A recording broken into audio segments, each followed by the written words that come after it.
Donc je me présente, je m'appelle Magali, je suis maman de 5 enfants. Néhémie, donc était mon fils aîné. Néhémie, c'était un enfant qui était toujours dans le challenge. Pourquoi on l'a appelé Néhémie? Parce qu'il est arrivé dans une période où c'était un peu compliqué et on l'a pris comme un cadeau de Dieu et Néhémie, ça veut dire l'Éternel l'a consolé. Et Néhémie, c'est quelqu'un qui aimait les gens profondément. Il était prêt à donner sa vie pour les gens. Et pendant un temps, j'avais laissé mes enfants avec leur père, donc ils vivaient en Suisse. Et Néhémie est revenu vivre chez moi en 2016. Il est tombé malade en 2020. Il a eu une méningite à méningocoque, sauf qu'au moment où il est tombé malade, on pensait que c'était une grippe. Je vous partage vraiment ce témoignage parce que je veux pouvoir dire aux gens que oui, tu peux te relever d'une tragédie. Oui, si tu mets ta confiance en Dieu, tu peux survivre à l'insurmontable. Te relever, ça ne veut pas dire que tu n'as pas mal, ça ne veut pas dire que c'est pas difficile, mais tu as une force qui t'aide à avancer. Néhémie fréquentait une jeune fille et en septembre 2019, donc il m'explique qu'il devait partir en vacances avec elle, la famille de sa copine, le 11 février. Et quand il m'a dit ça, j'ai eu une boule au ventre en fait et je l'ai pas senti. Et j'ai dit Néhémie, écoute, je le sens pas. Il me dit mais pourquoi maman? J'ai dit je sais pas, je comprends pas, mais en tout cas je le sens pas. Je le sens pas, donc peut-être tu devrais pas partir à cette date-là ou peut-être que tu ne devrais pas partir, mais je l'explique pas, mais je ne le sens pas. Les mois passant, on s'approche de la date et à chaque fois que je repense à cette date, je me dis c'est bizarre, il y a quelque chose qui va pas, qui tourne pas. Et donc il se sépare avec cette jeune fille. Je lui dis écoute, dans ces cas-là tu pars pas. Et il me dit non mais tu sais voilà on a déjà tout payé et tout. Puis en plus moi j'ai pas pris de vacances donc ça va me faire des vacances et tout. Et donc il devait partir au Maroc. Et je lui dis, écoute Néhémie, je le sens pas. Je l'explique toujours pas, j'arrive pas à avoir des mots. Et je priais, je disais, Seigneur, mais montre-moi, qu'est-ce qui va pas, pourquoi je le sens pas, qu'est-ce qui se passe et tout. Et il y avait rien, j'avais pas de réponse. Le 26 janvier, je travaillais au salon du mariage. Et le dimanche, on apprend la mort de Kobe Bryant avec sa fille Gigi. Et ça me touche, ça me prend aux tripes, ça me touche. J'aime beaucoup le basket, je connaissais Kobe Bryant, mais en vrai, je savais même pas qu'il avait des enfants. Ce décès m'a particulièrement impactée, particulièrement touchée et ça m'a pris dans mes entrailles en fait. Et puis je suis rentrée le soir et tout, puis je vois Néhémie posé dans le salon, il m'attendait. Et puis il me dit maman, est-ce que je peux te parler et tout? Je dis écoute, vas-y, dis-moi. Et puis il me dit je sais pas, je suis pas bien, je me sens pas heureux. J'ai dit comment ça tu te sens pas heureux? Et il me dit oui, je pensais que quand j'allais trouver un travail ça allait être mieux. J'ai signé mon CDI, je me sens pas bien. Et je lui dis écoute, je sais pas. J'ai dit en vrai, techniquement, je peux rien faire pour toi. J'aimerais pouvoir rentrer en toi, prendre cette souffrance et l'enlever comme n'importe quel parent voudrait faire. Mais je dis mais la vérité, c'est que techniquement, je ne peux pas. Je peux pas. Il faut savoir que sur cette terre, il y a rien qui pourra donner de la paix. J'ai dit, il y a des gens qui sont millionnaires et ils ont pas la paix pour autant. Cette paix intérieure, j'ai dit, ce bien-être, j'ai dit, la vérité, c'est qu'il y a que Dieu qui pourrait te donner ça. J'ai dit, en plus, c'est pas forcément simple. Ça faisait 4 ans que je voyais pas mes enfants, que lui voyait pas ses frères et sœurs. On était dans un divorce très compliqué, on était en procédure et tout. Tout ça mélangé, ça fait que en vrai, c'est difficile à gérer. Et la vérité, je lui disais, il y a que Dieu qui pourra faire quelque chose pour toi. Donc moi, je peux que t'encourager à aller vers Dieu et de parler avec lui, en fait. Et puis on a parlé de la mort de Kobe Bryant et de sa fille. Et je lui dis, c'est bizarre parce que cette enfant, je la connais pas, mais ça me touche comme si c'était ma fille. Ça me prenait aux tripes et je me mettais à la place de sa maman et je me dis, waouh, comment c'est chaud, ça va être difficile et tout. Dans cette même semaine, donc dans la suite à ça, un jour je lis un article sur Facebook de parents qui ont perdu leur enfant de 10 ans, je crois. Les urgences sont minimisées en fait, les symptômes de la gamine. Et puis au bout du 3e jour, il était trop tard. En fait, elle avait une péritonite qui s'est infectée et la gamine est décédée. Et quand j'ai vu ça, je dis waouh, c'est chaud. Comment toi, Mag, tu réagirais si tu étais face à une situation comme ça et finalement ton enfant meurt? Si c'était moi, je pèterais tout ça, machin. Puis à un moment donné, je me dis, c'est facile de dire ça. J'ai dit, mais en vrai, tu pourras pas savoir. Tu le sauras que le jour où tu le vis, en espérant que ça ne t'arrive pas. Les jours passent, et à chaque fois que je parlais de Kobe Bryant et de Gigi, et je me disais, mais pourquoi la mort de cet enfant me touche autant? Et puis, on arrive dans les vacances scolaires, c'est le 8 février. Donc j'avais bossé le dimanche, on va en RER, j'y vais avec mon petit dernier. Je reviens, je ressens qu'il faut que je dise à mon petit frère de venir à la maison. Donc je l'appelle, je lui dis, écoute, t'es où? Qu'est-ce que tu fais et tout? Est-ce que tu as fini de taffer? Puis il me dit oui, j'ai fini, je suis à Charles de Gaulle. Gaulle. Je dis, bah, je suis dans le RER, j'arrive à Charles de Gaulle Étoile. Bah, vas-y, je descends et je te rejoins. Et en même temps, je me dis, tiens, c'est bizarre que j'appelle à ce moment précis et qu'on est exactement au même endroit. Je crois pas aux coïncidences. Pour moi, tout est conduit par Dieu. Et je lui dis, bah, écoute, Némi, il m'a annoncé qu'il voulait se marier et tout ça et tout. Et puis mon petit frère me dit ça va pas se faire. Je sens pas que ça va se faire. Peut-être que je me trompe. Donc effectivement, le temps nous le dira, on verra. Et le lendemain matin, Némi devait travailler le lundi, le 10. Il y avait des problèmes sur la ligne. Il me dit bah écoute maman, je vais partir plus tôt. Je lui dis bah écoute, je suis là ou ton oncle il est là, donc on peut te poser, on profite ensemble. Et mon frère lui dit bah écoute, comme je taffe pas, je te pose à la défense, après je rentre. Et je vois Némi, il se lève, il est calme. D'habitude c'est un enfant joyeux, taquin, tout ça. Et puis là il est calme et puis il me dit bah maman, ça y est, apparemment je suis nommé meilleur vendeur de France. Gosport, avec le chiffre d'affaires qu'il a fait, meilleur vendeur de France. Je dis bon ok, mais le Néhémie que je connaissais, qui à chaque fois quand il rentrait du boulot me disait ouais j'ai fait tant de ventes, j'ai vraiment la fibre commerciale, c'est super, c'est cool et tout. Là il me l'a dit en mode vraiment blasé. Et j'ai trouvé ça bizarre au point que je me suis même dit bah, c'est peut-être pas vrai, je sais pas, peut-être que j'ai trouvé son côté distant, un peu... Ouais, ça a attiré mon attention. Je sais pas, j'avais une sensation particulière, mais bon, il est parti. Et puis j'ai dit, bah, écoute, on fêtera ça. Il me dit, ouais, en mode blasé, quoi. Blase. Il a été déposé vers 12h30. Et à 12h50, il m'appelle. Il me dit, maman, je me sens pas bien, est-ce que quelqu'un peut venir me chercher? Moi, j'espérais qu'il ne parte pas en vacances. On est la veille, je le sens toujours pas, je suis toujours pas en paix avec son histoire. Pareil, quelques jours avant, genre le vendredi, il rentre du boulot, et puis il dit à son frère, tu sais Nathan, à partir de mardi, je serai plus là. Et là, j'ai une boule au ventre. Il a pas dit je pars en vacances, il a dit à partir de mardi, je serai plus là. Puis Nathan, bah, il avait 5 ans, à ce moment-là, il rigole et tout. Et puis il dit mais tu rigoles, mais alors que je suis en train de te dire qu'à partir de mardi, je serai plus là. Une reboule au ventre. Je suis sortie de la cuisine, je l'ai regardé, je dis mais Seigneur, pourquoi je suis pas en paix? Il y a ce truc-là que je sens pas, cette sensation que je n'expliquais pas en fait. Et donc je vais le chercher et j'arrive, je vois mon fils en fauteuil roulant avec une couverture de survie et je comprends pas parce qu'il est parti de la maison sur ses 2 jambes, tranquille. Et je comprends pas en fait, je me dis mais qu'est-ce qui s'est passé en une demi-heure, 50 minutes en fait, j'ai pas compris. Et donc le gars du PC sécurité me dit qu'il a beaucoup vomi. Il m'a dit bah écoutez, soit vous l'emmenez chez votre médecin traitant, s'il y a pas de place, emmenez-le aux urgences, mais exagérez sur le fait qu'il a beaucoup vomi pour que ce soit pris en compte parce que on sait pas ce qu'il a, il a pas vu le médecin ici, pour qu'on puisse vraiment prendre au sérieux ce qu'il a. Je dis bah ok, je regarde, je trouve une place le jour même pour mon médecin. Et puis il rentre dans la voiture, je vois il est faible, il est pas bien. Et puis je lui dis bah là tu vas pas partir demain. Il me dit non là je pars pas, je me sens trop mal. Et il me dit je me suis jamais senti aussi mal, mais en même temps la manière dont il me le dit, tu te dis pas qu'il y a un compte à rebours qui a été lancé en fait. Il me dit ouais ça se trouve je manque de vitamines, est-ce qu'il y a des vitamines à la maison? Je lui dis oui il y en a. Je dis bah au pire ce qu'on va faire, on va demander au médecin de te faire un check-up. Comme ça on va voir s'il y a pas des carences ou autre pour être sûr que tout va bien. Il me dit ok, on rentre. Il se pose, il prend sa douche, il me dit qu'il a froid, il prend un thé, il prend une pomme, puis il se pose, il dort. On va chez le médecin vers 21h, qui le regarde et tout, qui lui dit depuis le temps que je te connais et tout, t'es vraiment devenu un beau jeune homme et tout, c'est incroyable. Puis je regarde le médecin et puis il l'ausculte et dit bah écoute, c'est une grippe. Et quand il dit ça, je ressens au fond de moi non, c'est pas la grippe. Mais en même temps, j'ai jamais eu la grippe. Et j'ai jamais vu autour de moi quelqu'un qui a la grippe. Donc je me suis dit, comment tu peux te dire, toi qui n'es pas médecin, que c'est pas la grippe, quand le médecin lui-même te dit que c'est ça. Il lui dit, tu pourras pas partir et je te fais un certificat pour que tu puisses te faire rembourser le billet d'avion, tout ça et tout. Donc là, j'ai récupéré ma paix et à 2h du mat, j'entends des gros booms. Aujourd'hui, je peux dire qu'en fait, c'était la décharge bactériologique qu'il a eue. Il est monté à 42 fièvres, il n'arrivait plus à marcher, il avait du mal à se déplacer. Et j'avais l'impression qu'il y avait vraiment un problème. Mais en même temps, comme il avait 42 fièvres quand je lui parlais, il délirait. Dans ce qu'il disait, ça n'avait pas de cohérence.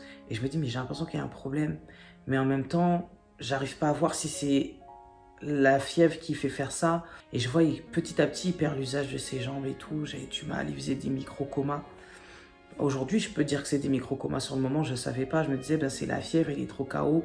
Il dort et puis il perd des connaissances. Et après, il revenait et tout. Après, je me dis, non, c'est pas bon. Il faut que j'appelle les pompiers. Je l'ai lavé, tout ça et tout. J'appelle les pompiers pour qu'ils viennent me chercher. Et ils me disent, oui, c'est une grosse grippe et tout. Des fois, ça arrive. Et je leur dis, écoutez, je connais mon fils. Je vous dis que pour moi, là, c'est pas une grippe, il y a autre chose. Non, madame, on connaît, machin, machin. Ils appellent, ils finissent par appeler le SAMU. Ils se sont rendus compte qu'il faisait de l'hypoglycémie sévère. Donc là, il fallait qu'il l'emmène. Et au fond de moi, je sentais qu'il fallait qu'il soit pris en charge à l'hôpital. Qu'il ne fallait pas qu'il reste à la maison. Et eux, ils étaient partis, les pompiers, ils étaient dans l'optique, en tout cas, de l'ausculter et de pas partir avec. Et c'est parce qu'ils se sont rendus compte qu'il avait l'hypoglycémie qu'ils se sont dit qu'ils vont l'emmener. Mais ils n'avaient pas le fauteuil, tout ça, donc ils ont appelé le SAMU. Quand ils ont fait leur transmission, ils ont dit non, non, le pronostic vital n'est pas en jeu. C'était une simple grippe, ça allait passer, on en faisait limite trop. Il est parti avec eux et comme il était majeur, je leur ai dit est-ce que je dois venir? Il dormait, il était tôt, j'avais appelé les pompiers à 5h du mat, ils sont arrivés vers les 5h. Au cas où, pour pas que ça se perde, il m'a dit écoutez, pour l'instant on l'emmène, dans 1 heure ou 2, vous rappelez pour savoir quand est-ce que vous pouvez venir le chercher. Donc c'est ce que je fais et puis il y avait une atmosphère particulière dans la maison. Ça faisait comme si on était dans un bunker. Il n'y avait plus d'ondes, plus de pensée. On vit des choses et on a toujours une petite pensée, un truc. Et là, c'est comme si on n'avait plus d'électricité, plus rien, plus de truc. Tout était verrouillé, en fait. C'était vraiment très, très, très particulier. Et je suis là, je me dis, mais Seigneur, qu'est-ce qui se passe? Il y a un truc. Il y a un truc qui va pas, mais j'arrive pas à savoir ce que c'est. Et quand je priais, j'ai dit, mais Seigneur, parle-moi, montre-moi. Et il n'y avait rien, le silence. Très, très, très déroutant. Et les heures comme ça, elles passent lentement, lentement, lentement, lentement. Et puis je me dis, c'est bizarre parce qu'il y a eu énormément de bruit. Ça n'a pas réveillé le petit alors que j'avais l'impression qu'avec tous les bruits qu'il y avait, que ça avait réveillé tout l'immeuble.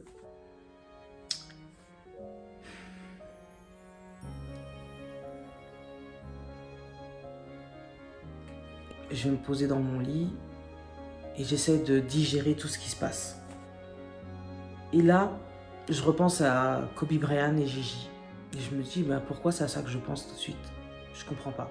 Et puis après, l'article que j'avais lu sur Facebook, puis je suis là, je réfléchis, je me dis, mais Seigneur, qu'est-ce que tu es en train d'essayer de me dire? Tu es en train de me dire que Néhémie est en train de décéder? Tu es en train de me dire qu'il y a une erreur médicale?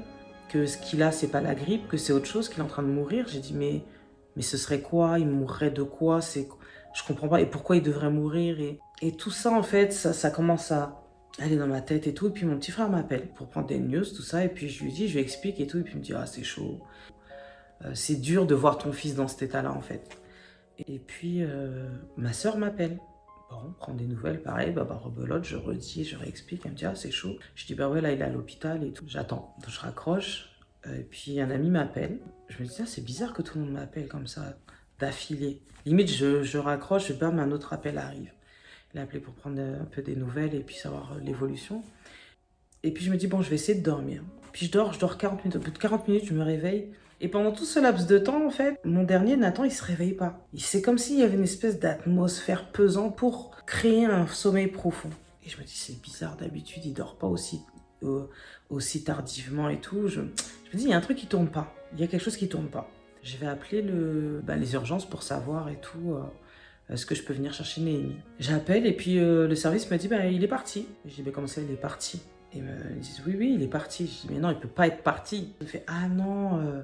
En fait, il n'est pas parti, il a été transféré en réanimation parce qu'il a fait une détresse respiratoire et on l'a transféré. J'ai dit, et personne ne m'informe. Donc j'appelle la réanimation, là mon cœur il commence à battre, là je repense à Kobe Bryant, Gigi, le message, l'atmosphère, enfin tout recommence et je me dis, mais qu'est-ce qui se passe? Là je comprends plus, ça va trop vite.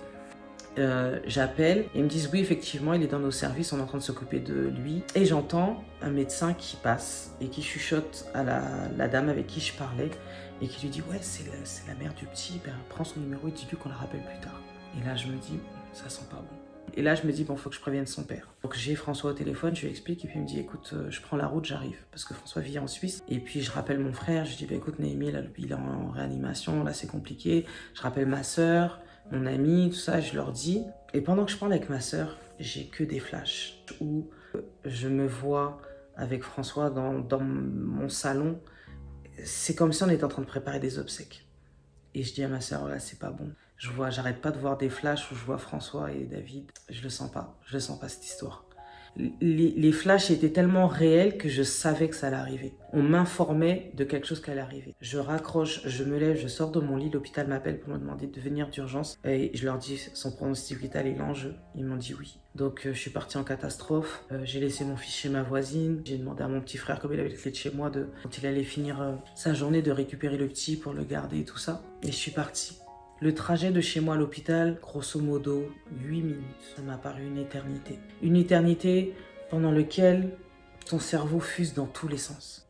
Et t'es là et tu dis, mais Seigneur, je comprends pas pourquoi tu m'as pas parlé avant. Pourquoi tu m'as pas dit. Pourquoi quand je t'ai prié, quand il était à la maison, qu'il y avait tous ces soucis. Pourquoi et pourquoi. Et en même temps, malgré tous ces pourquoi, il y a une condition qui fait que je sais qu'il va partir. Je dis non, ça se trouve c'est un combat, c'est un fight, il faut que je reste dans la foi, Dieu va le guérir, parce que Dieu peut guérir, Dieu fait ce qu'il veut, Dieu peut tout, il est omnipotent, il peut tout. Je dis Seigneur, tu peux le guérir, mais j'ai compris aussi quelque chose au travers de ma vie, c'est que ce qui est important, c'est de comprendre quelle est la volonté de Dieu dans ta situation. Le problème, il n'est pas de est-ce que Dieu peut faire ou pas, Dieu peut tout. Il peut tout. Il peut ressusciter des morts, ou même les os déjà desséchés, des morts qui datent de milliers d'années, il peut les ramener à la vie. Donc, il peut tout. C'est lui qui a créé le ciel et la terre, il peut tout. Donc, les vraies questions qu'on doit se poser dans nos situations, c'est pas Seigneur, est-ce que tu peux? C'est est-ce que tu veux? Est-ce que c'est ta volonté? Donne-moi de comprendre les choses selon ta volonté. Quelle est ta volonté dans ce cas précis? Quand bien même ça ressemblerait à une situation que tu as déjà vécue. Mais là, dans ce cas précis, présentement, quelle est ta volonté? J'arrive et on me met dans une salle d'attente. Et là, je vois, elle m'octroie une salle d'attente en particulier. Par déduction, je me dis, ça sent pas bon. Si on me met à part, tranquille, sans être avec d'autres personnes, c'est que c'est pas bon. Et je suis restée à peu près, je sais pas, c'est un temps à rallonge, c'est court et en même temps c'est long, c'est interminable, c'est insoutenable, c'est incompréhensible, c'est compliqué. Et je suis là, je sais pas quoi penser. Je sais pas comment me positionner, je n'arrive pas d'avoir de direction. Je n'arrive pas à me dire est-ce qu'il faut que je garde la foi ou est-ce qu'il faut que j'accepte. J'ai juste besoin d'une parole. Et ma prière à ce moment-là, c'est Seigneur, donne-moi une parole. Si tu me dis que tu vas le guérir, je le crois et j'aurai foi jusqu'au bout et je ne lâcherai pas. Mais si tu me dis que tu vas pas le guérir, il faut que tu me le dises pour que je commence à me préparer à accepter. Et j'avais pas de directive. Et à un moment donné, les médecins arrivent, et quand je les vois arriver à 3, je me dis ça sent pas bon. Ils sont trop pour m'annoncer une bonne nouvelle en fait. On s'assoit, et puis le médecin me dit écoutez madame, je suis désolée, mais j'ai pas le temps de prendre des pinces avec vous. Et le temps qu'on passe avec vous, on n'est pas avec votre fils. Il me dit préparez-vous parce que votre fils il va partir. C'est un TGV qui est en train de partir, qu'on n'arrive pas à rattraper. On fait tout ce qu'on peut, mais on n'arrive pas. Il y a 4 de ses organes vitaux qu'on a déjà lâchés. Et je lui dis écoutez, pour que je comprenne bien, vous êtes en train de me dire qu'il ne fonctionne plus. Le foie, le rein, tout ça, ça ne fonctionne plus. Il me dit non, il me dit mais on fait tout pour le sauver. Et je suis là, je dis ok, mais ça veut dire quoi? Qu'il va être en fauteuil roulant, avec des poches, parce que ses reins ne fonctionnent plus. Donc ça va être plus de reins, plus de foie, ça veut dire de l'insuline H24. Je me suis dit mais c'est quoi, ça va être une loque? Mais en même temps je lui ai dit mais non Seigneur, toi tu peux, mais le tableau qu'on me peint est tellement désastreux que je suis là. Je me dis mais qu'est-ce que j'ai loupé en fait? Quel épisode, quel wagon qui est passé que j'ai pas vu pour qu'on en arrive là en fait. Et il me dit est-ce qu'il a voyagé ces derniers temps et tout. Je dis bah non, parce qu'on comprend pas, voilà. Et c'est la première fois que j'entends parler de la méningite à méningocoque. Et ils me disent écoutez, on soupçonne que c'est ça, on sait pas encore quelle souche. Le truc, ce qu'on ne comprend pas, c'est que lorsqu'on a fait le test quand il est arrivé aux urgences avec les pompiers et tout ça, à chaque fois qu'on a voulu tester pour voir ce qu'il n'y avait pas une méningite, c'est revenu négatif. Sauf que là, maintenant, on est arrivé dans la phase où on ne peut plus rien faire. Et là, ça s'est révélé positif. Ce qu'on ne comprend pas, c'est que son système immunitaire refuse de fonctionner. Donc tout ce qu'on donne, antibio, transfusion, globules, rouge, blanc ou je sais plus lesquels, en tout cas, ils m'ont... Imaginez-vous trop d'informations en fait, trop d'informations graves d'un coup. Et je suis là et il me dit, et il n'y a rien qui fonctionne. Mais à partir de moment, ils m'ont dit, son système immunitaire refuse de fonctionner. C'est un gamin qui est tombé rarement malade. Il ne fumait pas, il ne buvait pas, il faisait énormément de sport, il faisait attention à ce qu'il mangeait. Or oui, les fois où il est tombé malade, il est tombé franchement malade. Mais c'était rare. Et là en fait, quand elle me dit que son système immunitaire ne fonctionne plus, je comprends à ce moment-là qu'il va partir. Pendant qu'elle me parle, j'essaye d'avoir un dialogue avec Dieu. Je dis, mais Seigneur, really? Vraiment? c'est vraiment ça qui est en train de se passer là tout de suite? Je comprends pas en fait. Et pourquoi? Et en même temps, il me parle, donc il faut que je réponde, il faut que j'assimile l'information. C'est un brouhaha entre ce que j'ai vécu pendant la nuit, les pensées que j'ai eues de Kobe Bryant et de l'article, du sentiment que j'ai, de l'information qu'il me donne, de l'imagination du truc, et d'essayer de comprendre dans tout ça où est-ce qu'on va en fait. Et pas de directive du tout de Dieu, aucune parole, rien. Je suis là, je me dis waouh. Et j'ai envie de pleurer, et j'ai cette phrase qui me dit pas maintenant. Je me dis comment ça, pas maintenant? On est en train de me dire que mon fils est en train de mourir, et Seigneur, tu es en train de me dire que non, j'ai pas le droit de pleurer en fait. Je me dis non mais attends, c'est une blague en fait. Et en même temps, je sens l'esprit qui me dit pas maintenant, attends, pas maintenant. En vrai, tu veux faire quoi? La vérité, t'arrives pas à pleurer. Alors après, je me suis dit, c'est peut-être le choc émotionnel. Mais en même temps, ma tête, elle est très claire, en fait. Donc, je suis très au clair de ce qui se passe, en fait. Et elle me laisse. Elle me dit, écoutez, madame, là, on est obligé de partir pour s'occuper de lui. Je dis, bah, allez-y. Là, je me retrouve face à 4 murs avec toutes ces infos-là. Et ça part dans tous les sens. Mais en même temps, il faut que je relaye les infos à François, qui est sur la route pour venir. Donc m'assurer que c'est pas lui qui conduit, de trouver une manière de le dire pour que ce soit pas un choc émotionnel. C'était compliqué. À un moment donné, je me pose et Dieu commence à me montrer une partie des choses qui allaient se passer suite au départ de Néhémie, en fait. Et en même temps, je dis, mais non, Seigneur, moi, je suis pas d'accord, en fait. Je suis pas d'accord parce que il n'y a pas un autre moyen. Il n'y a pas autre chose que de prendre mon fils, en fait, pour que tout ça se mette en place. Et je pense qu'au bout de 2 heures à l'hôpital, je vois enfin mon fils. Et quand j'arrive devant lui, je le reconnais pas. Je le reconnais pas parce qu'avec la pression, tout ça, l'eau, les médicaments, il avait gonflé. Il me paraissait immense. Il faisait 1m93, mais là, il me paraissait comme s'il faisait 2 mètres. Je l'ai pas reconnu. Et je ressentais plus la vie. Pourtant, il était encore en vie, mais je ressentais plus la vie. Et je suis venue à côté de lui et je lui ai tenu la main et j'étais là, je le voyais branché de partout. C'était insupportable. C'était insupportable de le voir comme ça et de... Pourquoi partir aussi vite et pourquoi j'ai pas vu, pourquoi j'ai pas compris? Pourquoi? Pourquoi moi? Pourquoi lui? Pourquoi nous? Je pense à ses frères et sœurs. Je pense à Nathan, à 5 ans. Je pense à ses frères et sœurs qui étaient en Suisse, qui étaient loin, qu'il n'avait pas vu depuis 4 ans. Je pense à François sur la route. Je pense à ma famille, je pense à tout. Et je pense à lui. Et je me disais, mais et là, qu'est-ce qu'il vit? Qu'est-ce qu'il ressent? Où est-ce qu'il est? Est-ce que son âme est encore dans son corps? Est-ce qu'il se balade? Est-ce qu'il me voit? Est-ce que... Et à un moment donné, c'était trop. Puis il y a tous les bips et tout. Je dis, je vous laisse le soigner parce que on a l'impression que quand la famille est là, ils prennent un peu plus de pincettes pour les soigner. J'avais l'impression de les gêner en fait. Je vais attendre à la salle d'attente et puis je préfère que vous vous occupiez de lui. Et il me dit, écoutez madame, soyez forte, mais il faut vraiment que vous vous prépariez à son départ et tout. Et honnêtement, je remercie vraiment cette équipe parce que ils ont vraiment tout donné pour lui. Et je suis repartie, j'en avais marre d'entendre les bips, de sentir cette odeur d'hôpital, d'être là, d'être seule. Et en même temps, t'as pas envie d'être accompagnée à ce moment-là, t'as besoin d'être seule. J'avais besoin de Dieu, j'avais besoin de sa parole, j'avais besoin de sa directive. Et à un moment donné, je dis, ça fait plus de 2 heures que t'es là. Rentre chez toi et va prier en fait. Je me dis en plus t'es à côté, en vrai, tout le temps que t'as passé ici, t'aurais pu 20 fois rentrer à la maison et tout. Puis je demande au médecin, est-ce que je peux rentrer chez moi pour me poser, pour réfléchir, pour souffler et tout. Ils me disent non madame, restez dans l'hôpital, ne partez pas. Au fond de moi, je me dis en même temps, ça fait plus de 2 heures que je suis là, il s'est rien passé. Puis je me disais, en même temps, Dieu va pas permettre qu'il se passe quelque chose puisque je pars pour chercher sa face. Donc, il va rien faire pendant. Et souvent, nous, en tant que croyants, on est débarqués. Vraiment, je le dis. On a cru que c'est nous qui donnons les directives à Dieu. On a cru que les choses fonctionnaient selon nous, à notre rythme, à notre manière, en fait. Et je me suis dit, vu que je pars pour prier, Dieu va le garder. S'il doit vraiment le prendre, il attendra que je revienne. Ils me disent, montez, madame, à la cafétéria, mais restez dans l'hôpital. Je dis, ok. Et moi, dans ma tête, j'ai déjà fait l'aller-retour pour aller chez moi. Je monte, j'ai ma meilleure amie qui arrive. Et quand je la vois, je me dis, Seigneur, tu veux pas que je parte, en fait. Mais en même temps, je me suis dit, oh, peut-être que c'est un renfort dans la prière. Et là, je vois l'ex de Néhémie arriver avec son père. Et là, je me dis, non, Seigneur, je crois que tu veux pas que je parte. Je vais rester, donc... Et au moment où j'ouvre la porte du service réanimation, L'infirmière, elle arrive en courant, elle me dit, votre fils, il a fait un arrêt cardiaque. Il faut que vous veniez tout de suite.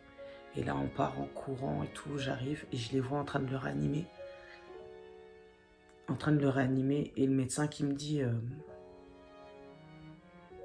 madame, il faut vraiment que vous vous prépariez à son départ et tout. On fait tout pour le sauver, mais il faut que vous vous prépariez à son départ.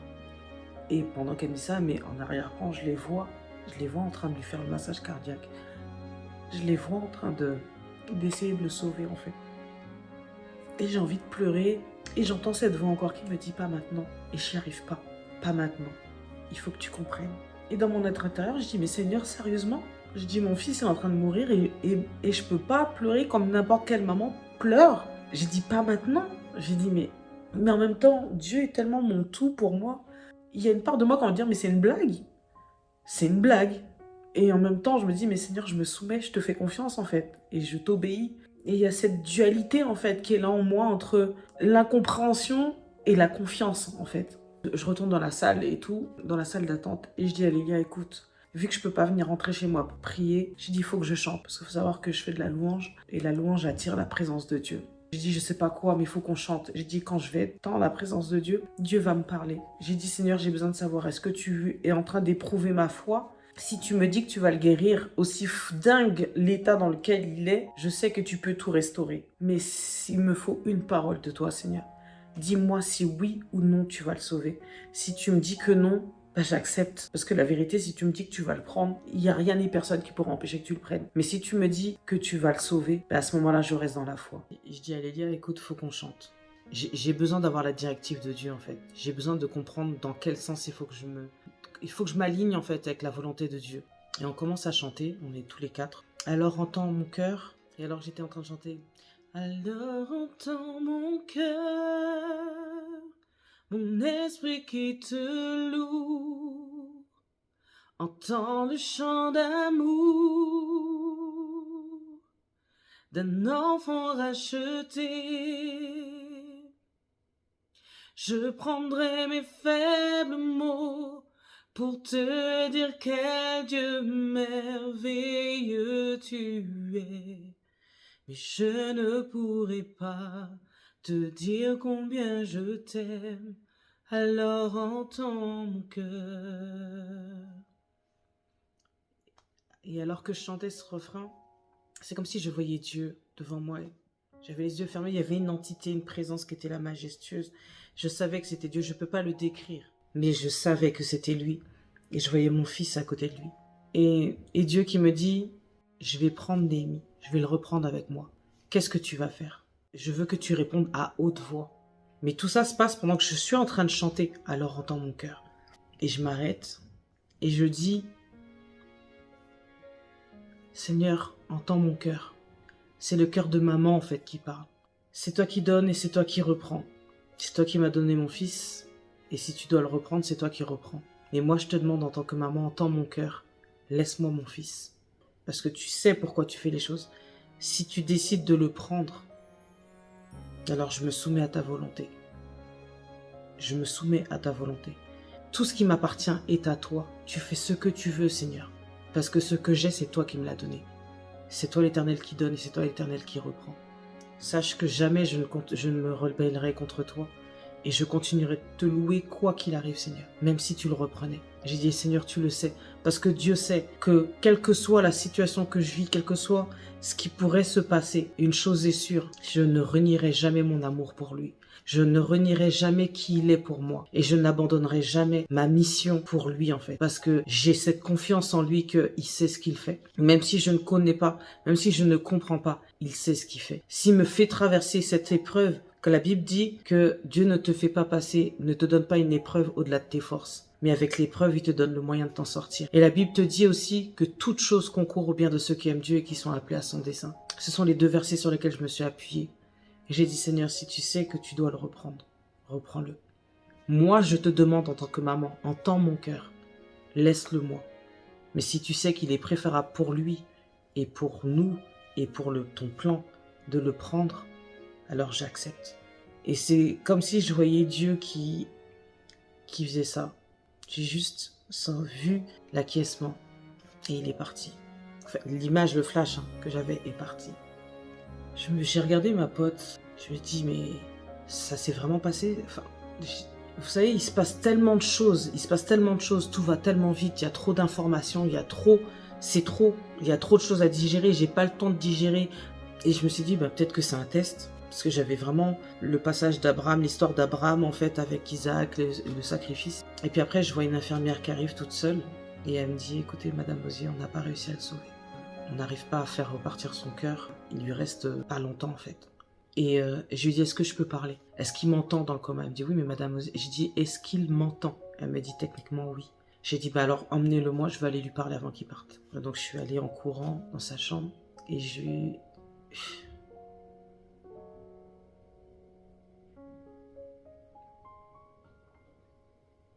il est encore plus méconnaissable que par rapport à ce que j'avais vu la première fois. Et de voir tout le sang, les machines, tout, parce qu'il faisait une hémorragie aussi au niveau de l'estomac. Et comme son système immunitaire ne fonctionnait pas, donc ça colmatait pas, en fait. Le travail de cicatrisation ne se faisait pas, ça recolmatait pas. Et je suis arrivée là et je lui ai dit, écoute Néhémie, je sais que tu m'entends. J'ai dit, je sais que tu es sur le chemin pour partir. Et je visualisais vraiment, pendant que je lui parlais, je voyais comme un chemin vers la lumière et je le voyais qui marchait sur ce chemin. Je dis, je sais que tu es en train de partir. J'aimerais que tu fasses demi-tour et que tu reviennes. J'ai dit, parce qu'aujourd'hui, tu te bats pas. Tu n'es pas en train de te battre. Parce que ton système immunitaire, tout ça, rien ne fonctionne. J'ai dit, je sais que si tu te battais, tu pourrais rester. Mais si tu sais que tu dois partir, vas-y. Je lui dis, sache que je suis avec toi depuis, t'es pas tout seul, je suis là. Et je lui ai dit, écoute, ton père, il est en chemin, on s'est réconciliés, parce que Néhémie, il espérait vraiment qu'on puisse se réconcilier. Je lui ai dit, on s'est réconciliés, ton père m'a demandé pardon et tout, et il est en chemin et t'es pas tout seul, je suis là, on est là. J'aimerais que tu restes, mais si tu sais que tu dois partir, vas-y. Parce que j'avais l'impression que, tu sais, qu'il avait besoin d'entendre de ma bouche que je le laissais partir. Et quand je lui ai dit ça, il a versé une larme et il est parti. Et mon amie Lélia, elle était à côté de moi.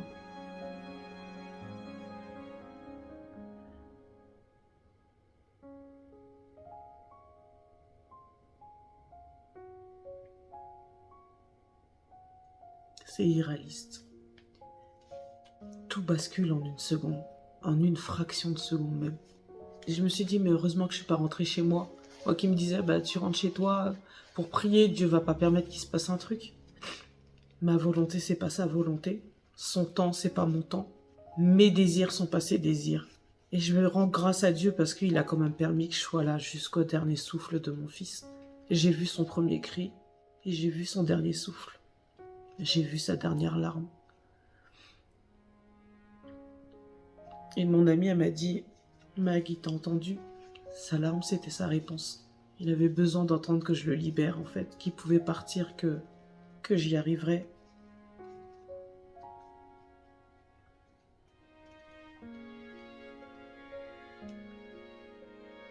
Et après, il y a tout un tourbillon qui commence.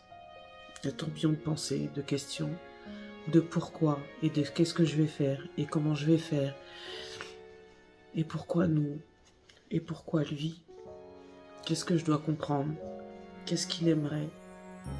Et là, Dieu, il a commencé à me parler. Sa paix a commencé à m'envahir.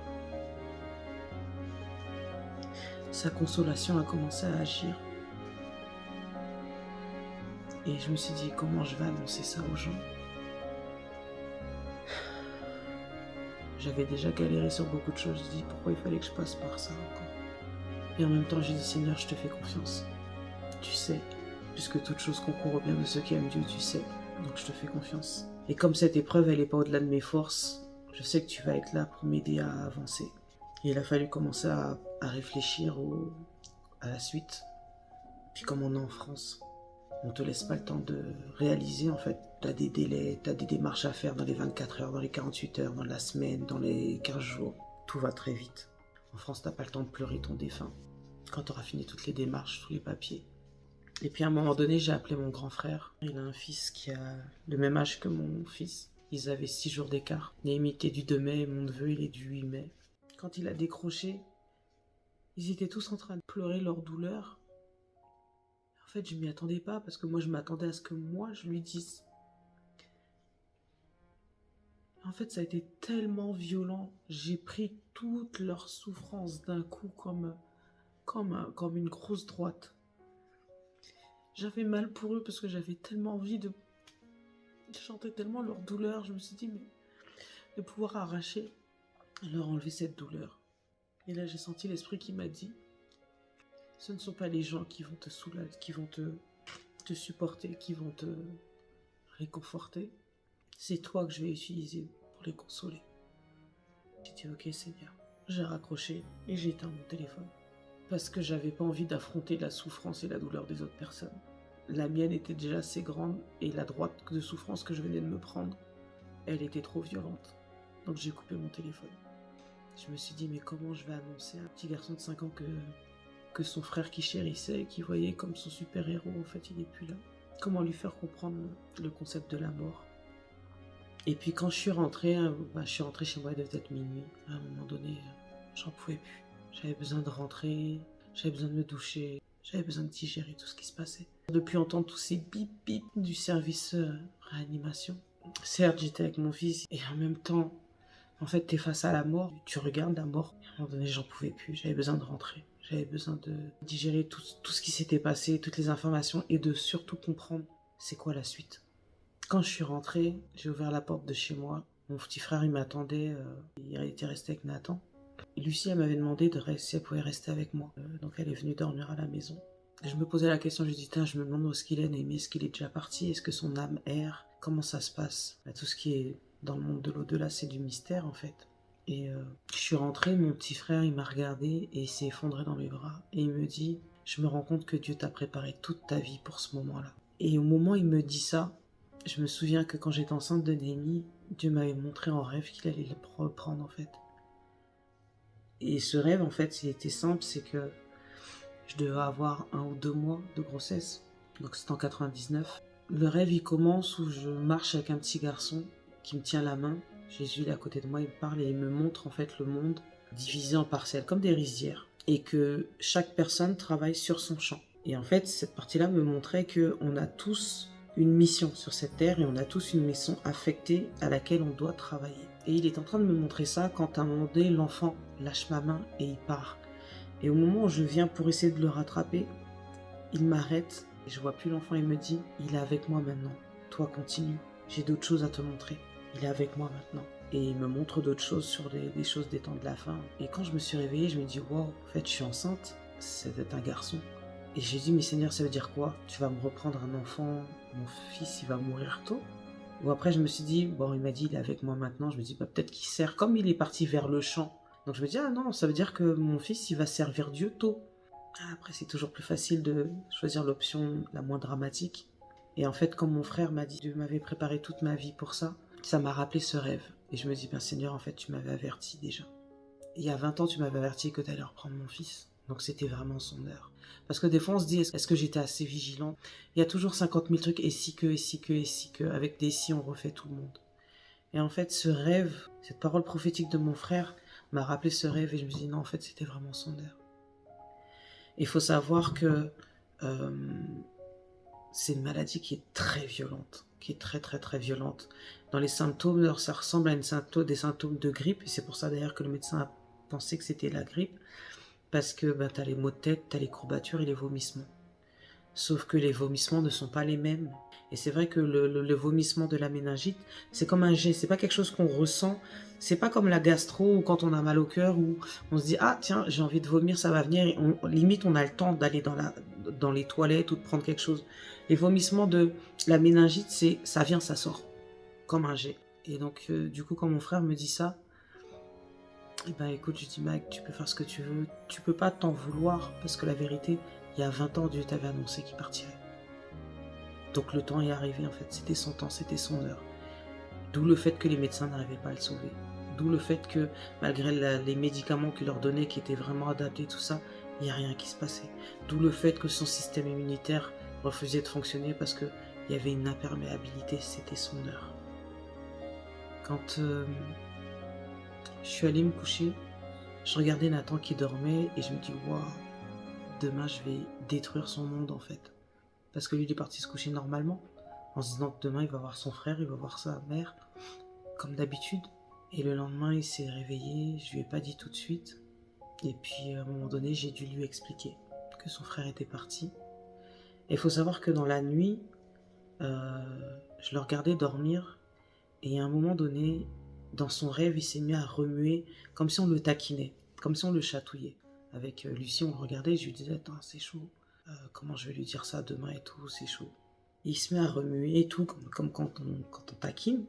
Et puis, dans son sommeil, il dit, Néhémie, arrête, arrête de m'embêter. Néhémie, arrête. Et genre, il se taquine. Et puis après, il s'est calmé et il a repris. Il a continué son sommeil. Mais tout ça sans se réveiller. Et je me suis dit, waouh, j'ai regardé Lucie, je dis, ben, je crois que Néhémie est venu lui dire au revoir, en fait. Honnêtement, c'était particulier. C'était particulier, c'était plus qu'un rêve, c'était vraiment particulier. Bah, le soir, déjà, après, bah, tu réfléchis. Tu réfléchis, est-ce que j'étais une bonne mère? Est-ce qu'il a compris des fois quand j'étais dure avec lui? Parce que ça reste, même si c'est mon fils, je ne vais pas dire qu'il était tout blanc. Il a fait des conneries, il a fait des vraies conneries, des vraies dingueries à des moments. Et il a fallu sévir, il a fallu prendre des décisions, il a fallu sévir par rapport à ça. Et je me disais, ben, est-ce qu'il avait compris que c'était pas contre lui, que c'était pour son bien, que des fois j'avais mis en place des choses, que j'avais dû sévir et tout. Et sa copine, elle m'a envoyé un message et elle me disait, oui, Némi, il me parlait souvent de vous, des épreuves que vous avez vécues, comment vous aviez surmonté les différentes difficultés. Donc déjà, j'étais étonnée qu'il parle de ça, qu'il parle de moi comme ça. Et elle me dit, ça va être l'épreuve peut-être la plus dure que vous allez vivre, mais je sais que vous allez y arriver par rapport à votre foi que vous avez en Dieu. Et ça m'a encouragée. Ben, je réfléchissais à ma vie avec Néhémie, à ce qu'on avait vécu. Et je me disais, mais Seigneur, tu vois, j'ai pas pu lui parler. Quand je suis arrivée à l'hôpital, il était déjà dans le coma. De se dire les derniers je t'aime, voilà, ces dernières discussions. Honnêtement, ça me bouffait. Ça me pesait vraiment. Et je me disais, je lui ai pas assez dit que je l'aimais. Je lui ai pas assez fait de ce câlin. Je lui ai pas assez dit que j'étais fière de lui. Je lui disais, mais on a toujours l'impression qu'on n'a pas fait assez. Je réfléchissais à notre relation et j'ai réalisé un truc. J'ai compris le rapport de Dieu avec nous. Je l'ai compris dans le rapport que j'ai avec mon fils. En tant que parents, on aime nos enfants de manière inconditionnelle. Nos enfants peuvent faire les pires dingueries. Ils peuvent même nous insulter. Ils peuvent faire tout ce qu'ils veulent, qu'ils pourront faire. On ne sera pas d'accord. Mais il y a une chose qui ne changera jamais, c'est qu'on les aimera toujours. Et ils pourront toujours compter sur nous. Et que même si tout de suite ils nous mettent en colère, demain la seconde d'après ils sont en galère, on va être là pour eux. Et j'ai réalisé que c'était ça l'amour inconditionnel. Quel que soit ce que tu fais, je t'aime. C'est pas comme on a avec des amis, ah ben tu m'as manqué de respect, je t'aime plus, je te calcule plus. Ah, tu me calcules pas, je te calcule pas. Avec nos enfants, on n'est pas dans ce rapport-là. On est dans un amour, quoi qu'il arrive, on les aime. Quoi qu'il arrive, on sera là. Quoi qu'il arrive, on donnera notre vie pour eux. Quoi qu'il arrive, on fera ce qu'il faut. On les corrigera, certes, on ne sera pas d'accord, des fois on gueulera, des fois on pestera, des fois on punira, mais quoi qu'il arrive, on les aime. Et c'est là que j'ai réalisé l'amour de Dieu, en fait. L'amour, la grandeur de l'amour de Dieu pour nous, parce que je me suis dit, mais tu te rends compte, on est têtu, rebelle, désobéissant. On est tout ce qu'on veut et malgré tout, Dieu nous aime. Malgré tout, quand on l'appelle, il répond. Il est là, il est fidèle. Malgré tout, il répond même à des prières avant même qu'on les fasse. Malgré tout, il nous bénit. Et je me suis dit, si on veut comprendre l'amour de Dieu pour nous, ben, c'est analyser le rapport qu'on a avec nos enfants. Et je me suis dit, bah tu vois, on dit que les parents, on éduque nos enfants, mais nos enfants nous éduquent aussi. On veut leur montrer c'est quoi l'amour inconditionnel, mais c'est dans les dingueries qu'ils font qu'on leur montre c'est quoi l'amour inconditionnel. C'est dans les dingueries qu'ils font qui fait qu'on est toujours là, qu'on pardonne, parce que l'amour est patient, l'amour est rempli de bonté, l'amour ne s'enfle pas d'orgueil. Il y a plein d'attributs dans l'amour. L'amour pardonne tout, excuse tout, supporte tout. Et là, je vais vous le remettre, le verset. Mais je me dis, mais c'est exactement ce que Dieu fait avec nous. Et c'est en manifestant l'amour qu'ils sauront le manifester en retour. C'est en étant comme ça qu'ils sauront que c'est faisable puisqu'on le fait avec eux. Donc, vu que c'est faisable, ils pourront le reproduire. Dieu, c'est pour ça que Dieu a créé le concept de la famille. C'est pour mieux comprendre en fait ce qu'il attend de nous. C'est pour mieux apprendre tout ça. Parce que il y a que sur le terrain que tu comprends. Sur le papier, c'est bien, mais c'est sur le terrain. Quand l'autre il te saoule, c'est là qu'on va voir si est-ce que tu vas te maîtriser, est-ce que tu es patient ou pas. Est-ce que tu vas supporter tout? Est-ce que tu vas pardonner tout? Et ça a été la révélation. Et je me suis dit, c'est de ça qu'il faut qu'on parle à son enterrement. Je me dis, c'est ce message-là qu'il faut transmettre. Il faut que les gens entendent la grandeur de l'amour inconditionnel de Dieu, mais qu'on peut l'exprimer uniquement au travers de nos rapports avec les gens. Et c'est là que j'ai compris aussi que souvent on dit, oui, mais quand dans telle situation, ah non, mais je peux pas lui pardonner, ah non, mais ce qu'il a fait, c'est trop grave. Non, je ne pourrai jamais lui pardonner. La vérité, c'est pas que tu ne peux pas pardonner, c'est que tu ne veux pas pardonner. Parce que quand c'est ton enfant, tu ne te poses pas la question, tu le fais. T'attends même pas en fait qu'il te le demande. Tu le fais naturellement. Au point que quand le jour où il vient te demander pardon, tu dis mais en fait, j'ai même pas à te pardonner puisque en fait je ne t'en voulais pas. Je t'avais déjà pardonné avant même que tu demandes. Pour comprendre ce que Dieu attend de nous et comment le faire, c'est au travers des rapports familiaux que tu le comprends. Et encore plus dans le rapport parent-enfant. Des fois, on a un peu plus de recul en tant qu'enfant vis-à-vis de nos parents. On peut avoir du détachement, mais l'amour d'un parent vis-à-vis d'un enfant, il est réellement inconditionnel. Vraiment. Après, je parle pas des parents dysfonctionnels. Je parle des parents normaux, sains d'esprit en fait. Parce qu'un parent dysfonctionnel, c'est parce que lui-même, il a eu des traumas dans sa vie. On se lève pas dysfonctionnel. C'est qu'il y a eu des choses dans nos vies qui ont créé ce dysfonctionnement. Si c'est pas guéri, ce dysfonctionnement-là va te faire avoir des attitudes bizarres. Et effectivement, ça a été la révélation. Et c'est ce dont j'ai parlé à l'enterrement de mon fils. Pour moi, déjà, en tant que chanteuse, il était inconcevable que ce soit quelqu'un d'autre qui vienne chanter à l'enterrement de mon fils. Je fais des enterrements pour des gens, je chante à des enterrements pour des gens. Pour moi, c'est mon hommage. Le don que Dieu m'a donné, je lui rends en même temps que je lui rends mon fils et en même temps, je fais hommage à mon fils. Donc, j'ai chanté à l'enterrement de mon fils. J'ai apporté ce message sur l'amour inconditionnel. Et ce que j'ai compris au travers de Néhémie et sa mission sur terre, parce qu'on a tous une mission sur terre au travers de son départ. Il est venu, il nous a apporté, il nous a aimés. Il a été un instrument entre les mains de Dieu au travers de ce qu'il a vécu et de ce qu'il a fait, des bonnes choses comme des mauvaises choses, pour qu'on puisse exercer l'amour, pour qu'on puisse grandir. Et en même temps, à son départ, ça a été l'opportunité de pouvoir témoigner, expliquer aux gens ce qu'est l'amour inconditionnel, apprendre à connaître Dieu différemment parce que j'ai dû apprendre à connaître le Dieu consolateur, celui qui guérit les cœurs et celui qui est ta force et celui qui te donne la paix. Et vraiment à son enterrement, en fait, ça a été vraiment une possibilité de parler de Dieu, de montrer que Dieu existe, est présent, peut te relever et que même si lorsque tu traverses la vallée de l'ombre de la mort, tu ne crains aucun mal parce qu'il est avec toi et parce que Dieu a été là et Dieu est là encore et Dieu m'aide encore dans cette situation. Oui, c'est sûr que c'est pas simple. C'est mes entrailles que j'ai enterrées. C'est mes entrailles que j'ai vues partir. C'est mes entrailles que je n'entends plus. C'est avec mes entrailles que je ne parle plus. Mais ce sont mes entrailles que je retrouverai dans le ciel.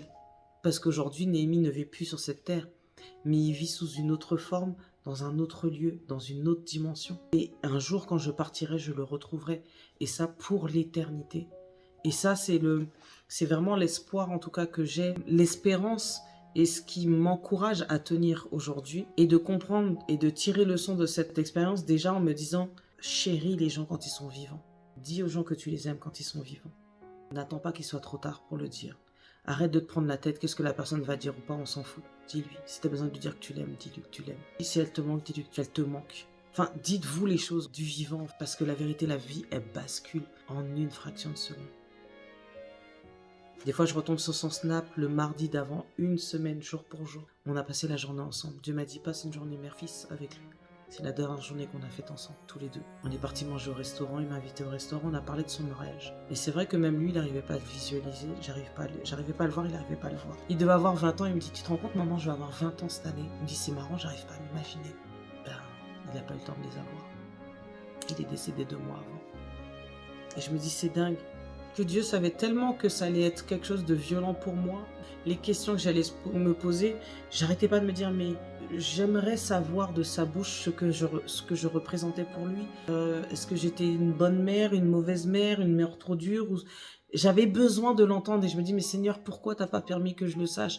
Pourquoi? Et j'avais besoin de l'entendre de sa bouche, pas de la bouche de gens qui auraient, par complaisance, voulu me dire, oui, mais vous savez, Néhémie, vous étiez une bonne maman. Ça, je m'en fous. Moi, j'avais besoin de l'entendre de la bouche de mon fils. Et pile 1 an après sa mort, il y a une collègue à lui qui est venue, qui m'a envoyé un message et qui me dit, écoutez madame, je suis vraiment désolée, j'ai pas pu venir vous parler avant parce que pour moi c'était trop dur et tout ça. Elle me dit, je voyais Néhémie que les dimanches. Et souvent on discutait et tout, il me dit, mais ce dimanche-là c'était particulier. On a eu une discussion particulière. Il m'a dit, il m'a parlé d'une discussion que vous aviez eue avec lui. Et Néhémie m'a dit, tu sais, pour moi, ma mère, c'est ma meilleure amie. Je sais que je pourrai toujours compter sur elle. Quoi que je fasse, elle sera toujours là pour moi et elle saura toujours me donner les bons conseils. Pour moi, ma mère, c'est ma meilleure amie. Et elle me dit, je tenais à vous le dire. Vous pouvez pas vous imaginer le poids qui est parti. Et je me dis, Seigneur, t'es trop fort. Tu savais que je n'aurais pas pu parler avec Néhémie. Mais tu savais que j'allais me poser cette question. Et t'avais permis que 2 jours avant sa mort, cette information sortant de sa bouche soit donnée. Et qu'elle me soit donnée en temps voulu. Et mon cœur, il a été apaisé. J'avais besoin d'entendre de la bouche de Néhémie ce que je représentais pour lui. Et elle me l'a dit pile 1 an après sa mort. Ça m'a soulagée, j'ai remercié Dieu. J'ai remercié Dieu de sa fidélité, de son amour, de son attention, de tout. Dieu c'est énorme. Et je vois même vis-à-vis de mon frère, j'ai compris pourquoi j'avais ressenti qu'il fallait qu'il vienne à la maison parce que quand il a amené Néhémie, c'est la dernière fois qu'il a parlé avec Néhémie. Et il m'a dit, frère m'a dit, tiens, c'est dingue parce que dans la voiture, quand j'allais le poser au boulot, on avait une discussion, il me dit, il y avait une atmosphère particulière, d'une profondeur comme on n'en avait jamais eu. Et mon petit frère, il considérait Néhémie comme son frère, plus que comme son neveu. Et quand Néhémie lui a parlé de son mariage, encore une fois, il l'a ressenti. Il a dit, ça va pas se faire. Il m'a dit, mais j'aurais jamais cru que ça allait pas se faire parce que Néhémie allait partir. Voilà, il y avait des signes, des petits signes que Dieu nous avertissait. Mais quand t'es pas sur ça, tu t'en rends pas compte. Mais Dieu parle. Quelques jours avant qu'il parte, il est venu me voir, il m'a dit, écoute maman, tu sais, je suis plus en colère contre papa, je suis prêt à me réconcilier, je suis prêt à aller le voir. J'ai dit, écoute, t'as plus qu'à. Donc même ça, j'aurais pu ne pas le savoir. Dieu a permis pour soulager son père de savoir que Néhémie, en tout cas, il est parti en paix et qu'il avait rien contre son père. Dieu a vraiment placé des choses, en fait, au fur et à mesure, petit à petit, comme ça. Même à un moment donné, Néhémie, quelques jours avant, il me dit, maman, tu sais, je comprends ce que tu me disais quand tu me disais qu'il fallait faire confiance à Dieu. Il me dit, Dieu, il est trop fort. Il me dit, maintenant, je comprends. Et cette démarche que je lui avais invité à faire le jour de la mort de Kobe Bryant, je ne sais pas quand ni comment, mais en tout cas, il l'a faite. Et il y a eu un changement dans sa vie, il y a eu une rencontre avec Dieu, il y a eu quelque chose. Et tout le temps, il m'en parlait. Et puis, il m'a dit, tu sais, maman, 2020, personne n'est prêt avec ce qui va se passer. Il va y avoir des surprises en 2020. Personne n'est prêt. Mais tout est lié parce que Dieu, il est en train de faire quelque chose. Mais personne n'est prêt à ce que Dieu est en train de faire. Il est décédé quelques jours après. Pourquoi je vous parle de cette épreuve et pourquoi je vous prends tous ces petits détails, c'est que pour vous montrer à quel point, même dans les moments difficiles, Dieu est dans le détail. Même dans les moments difficiles, Dieu pose des coussins d'amour, des choses pour nous réconforter, pour nous aider à supporter, parce qu'on reste humain et la douleur humaine, elle est là. Et c'est pas parce que tu crois en Dieu que tu n'as pas mal. Aujourd'hui, j'arrive à vivre. J'ai pas le choix, la vérité. Est-ce que j'ai le choix? Mon fils, il est plus là, que je le veuille ou non, ça fait 5 ans. Mais la vérité, pourquoi je ne pars pas en dépression? C'est parce que Dieu est là. Parce que Dieu, il a mis des petites douceurs à certains moments pour me réconforter, pour m'aider à supporter, pour que je puisse tenir pendant ce temps qui me reste moi aussi sur ma mission sur cette terre.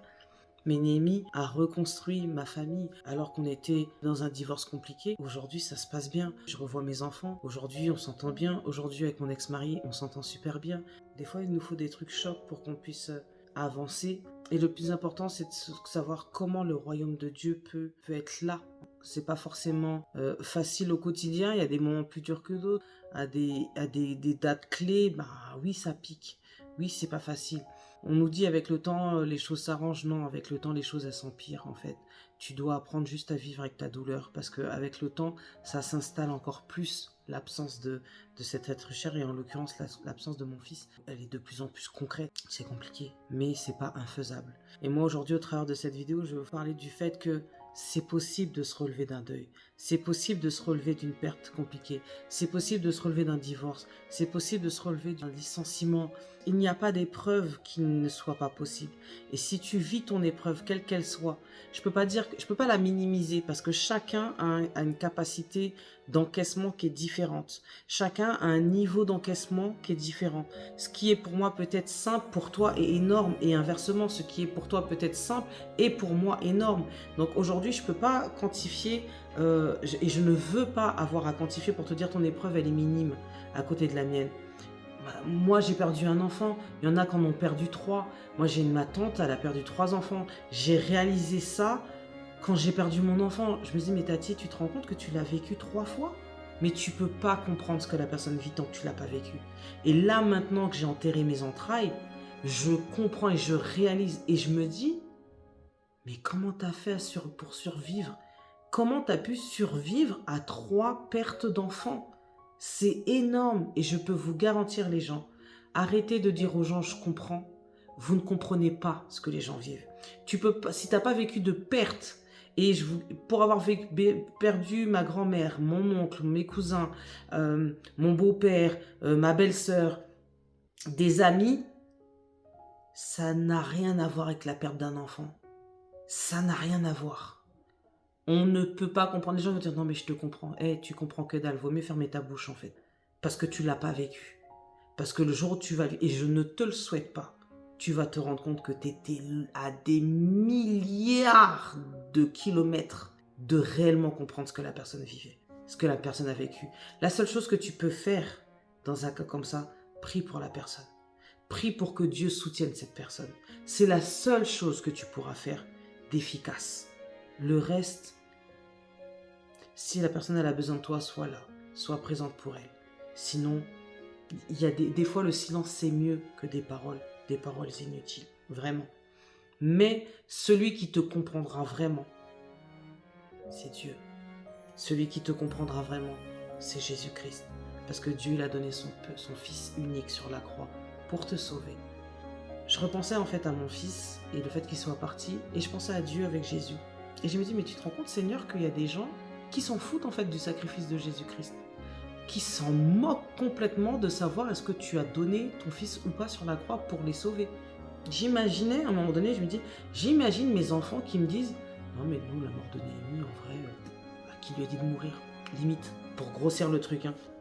Et je me dis, comment je réagirais si un de mes enfants me sortait ça? Et je me suis dit, mais Seigneur, ton fils, il est mort sur la croix pour des gens qui s'en foutent. Pour des gens qui peuvent te dire, mais moi, je t'ai rien demandé. Enfin, c'est ouf. T'es patient pour ces mêmes gens-là, en fait.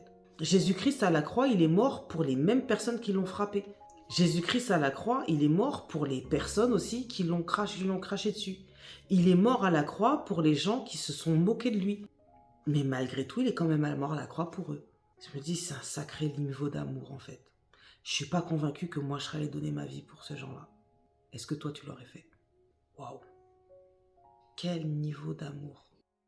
La perte de mon fils, c'est ce que ça me fait réaliser que l'amour, c'est quelque chose. L'amour, c'est la clé. L'amour, c'est tout.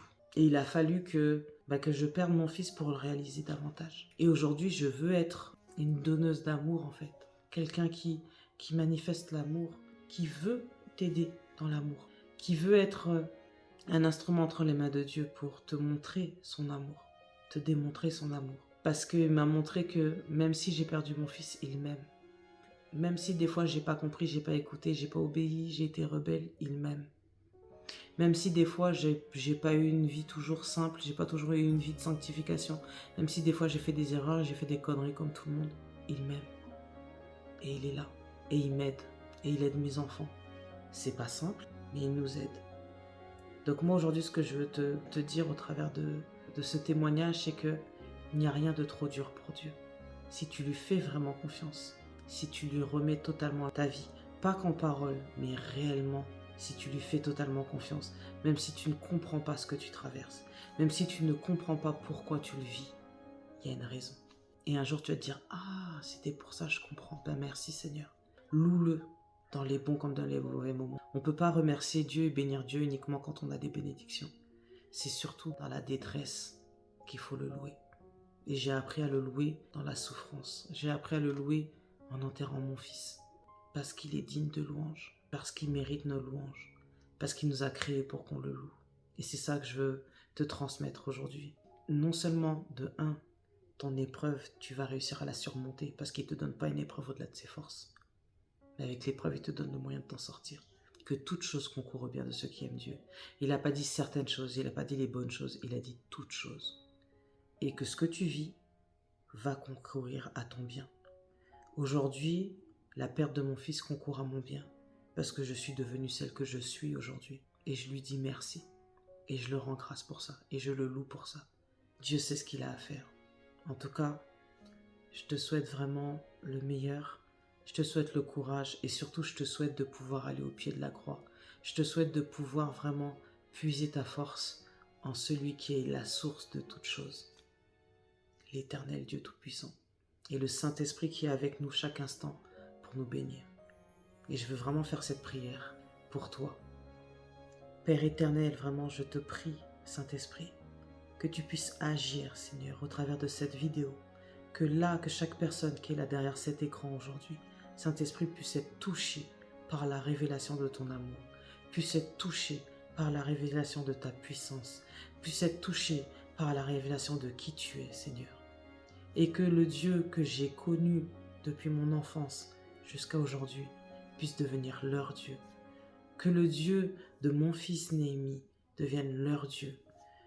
Que vraiment, Seigneur, tu puisses rentrer dans leur foyer, Seigneur. Tu puisses rentrer dans leur vie et tu puisses les encourager, les toucher et qu'ils puissent s'en remettre à toi, Seigneur. Qu'ils puissent comprendre, Seigneur, que sans toi, ils ne sont rien.